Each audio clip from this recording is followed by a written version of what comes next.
জয় মাতারা। অনেক ক্ষেত্রে তো অনেক জনের কাছে আমি শুনে থাকি যে আমরা মন থেকে কিন্তু খুব পরিষ্কার উচ্চস্বরে কিন্তু চেল্লিয়ে কথা বলে তারা নিজেকে সঠিক প্রমাণিত করবার জন্য কিন্তু তারা উত্তেজিত চটজলদি কিন্তু হয়ে পড়ে।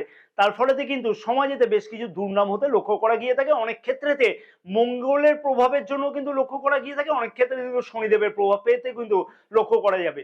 কিন্তু মঙ্গলের যদি প্রভাব থাকে তাহলে সেই কথাতে কিন্তু অনেকটাই সমাজেতে প্রাধান্যতা বিস্তার করবে, কিন্তু শনিদেবের যদি প্রভাব থাকে তাহলে কিন্তু সমাজেতে দুর্নামই বৃদ্ধি পেতে লক্ষ্য করা যাবে। তাই এর থেকে মুক্তি পাওয়ার জন্য অতি অবশ্যই একটা কিন্তু উপায় অতি অবশ্যই পালন করা উচিত হবে।